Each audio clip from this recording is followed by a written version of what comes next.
धन्यवाद पूरी बातचीत के लिए। आगे बढ़ेंगे। मुख्यमंत्री भूपेश बघेल ने आज बेरोजगारी भत्ता योजना की राशि युवाओं के खाते में ट्रांसफर की। सीएम आवास में आयोजित कार्यक्रम में प्रदेश भर के युवा शामिल हुए। योजना के तहत मुख्यमंत्री ने 1,05,395 हितग्राहियों को कुल 32 करोड़ 38 लाख की राशि ऑनलाइन ट्रांसफर की। इस मौके पर सीएम ने कहा कि हमने जो वादा किया था वो पूरा किया। अनुमति मिलते ही अखबार भर्तियों से भर गए। पीएससी में आवेदन का शुल्क भी नहीं लग रहा है।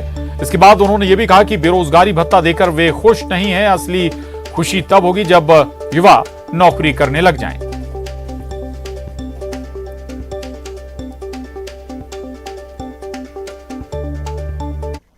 30 अप्रैल को मैं यही घोषणा किया था कि जिस दिन हमको अनुमति मिलेगी उसी दिन दूसरे दिन सारे अखबारों में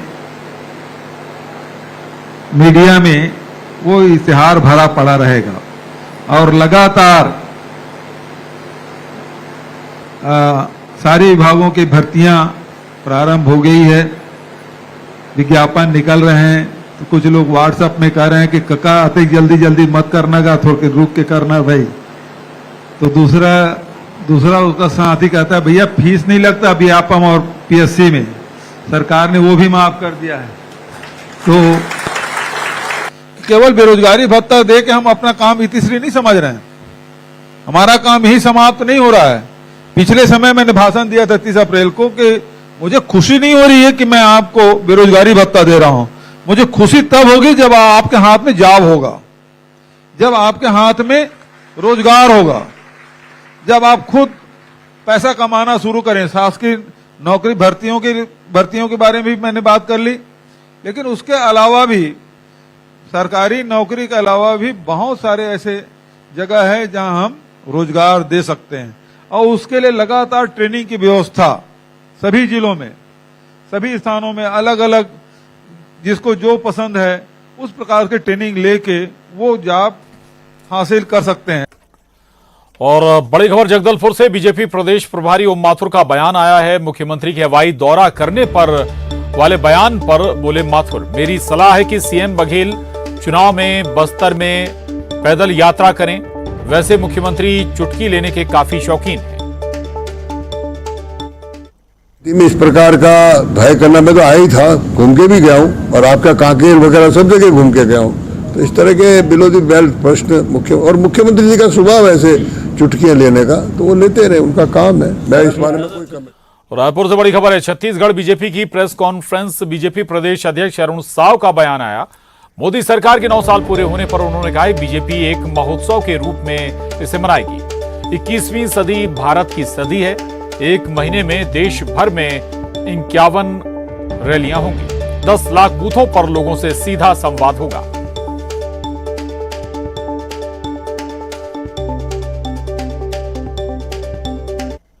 पूरी जानकारी पत्रक आप तक हम पहुंचा रहे हैं। आप उपलब्धियां गिना रहे हैं। सबसे बुरी स्थिति में रेलवे विभाग है। आज तक की अगर बात किया पिछले दशकों में, आज तक ऐसी स्थिति कभी नहीं हुई कि आज की ट्रेन कल आ रही है, रेलवे रद्द हो रहे और खासकर जब छुट्टियों का समय लोग घर जाने वाले थे, सैकड़ों ट्रेनें रद्द कर दी गई। इसे किस रूप में उपलब्धि मिली? देखिए, आज ट्रेनें सामान्य रूप से हो रही हैं। बड़े पैमाने पर विकास के काम चल रहे थे रेलवे के, इसके कारण थोड़ी दिक्कत हुई है, पर धीरे धीरे परिस्थितियां सामान्य हो रही है और आने वाले समय में सबसे अच्छी रेल सुविधा भारत को मिलेगी।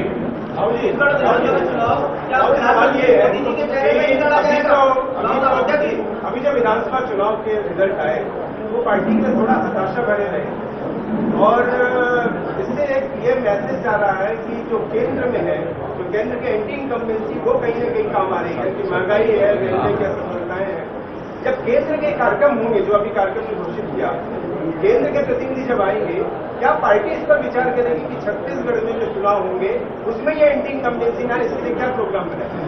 देखिए, जहां तक कर्नाटक के विधानसभा चुनाव का परिणाम है, स्पष्ट है कि राज्यों के विधानसभा के चुनाव स्थानीय मुद्दों पर होते हैं और अलग अलग राज्यों की अलग अलग राजनीतिक और भौगोलिक और ऐसी परिस्थितियां होती है। इसलिए कर्नाटक के चुनाव परिणाम का असर छत्तीसगढ़ में नहीं पड़ने वाला है। दूसरी बात, कर्नाटक में हर 5 साल में सरकार बदलने का रिवाज है और कर्नाटक में भारतीय जनता पार्टी के वोटों का प्रतिशत कम नहीं हुआ है। जेडीएस के वोट कांग्रेस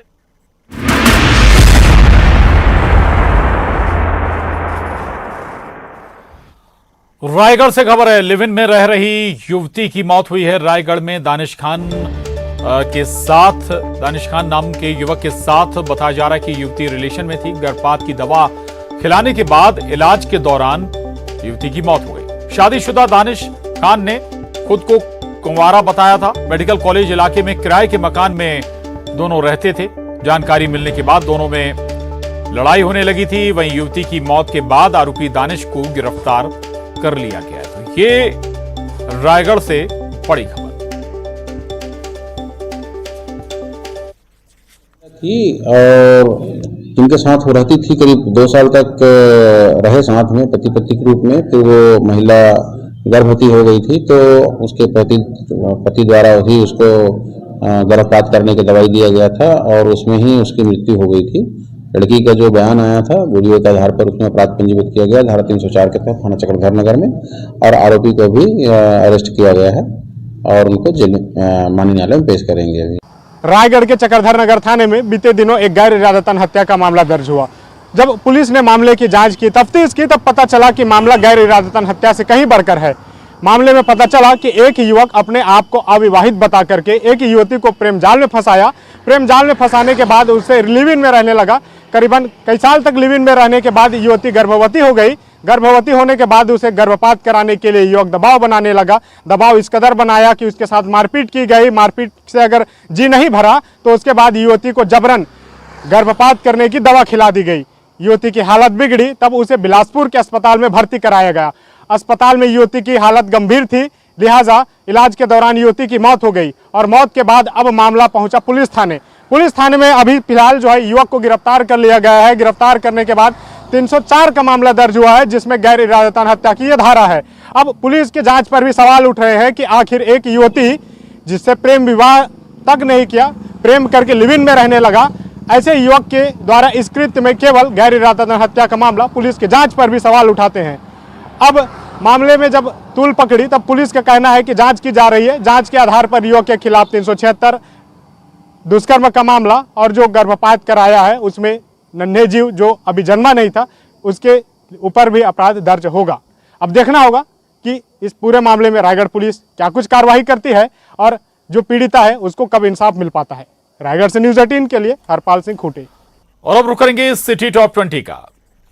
छत्तीसगढ़ के युवाओं को सीएम भूपेश बघेल की सौगात, बेरोजगारी भत्ते की किश्त जारी। 32 करोड़ 38 लाख की राशि युवाओं के खाते में ट्रांसफर।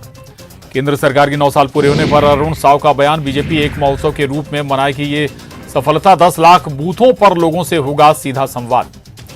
जगदलपुर में मुख्यमंत्री के हवाई दौरा करने वाले बयान पर ओम माथुर की सलाह।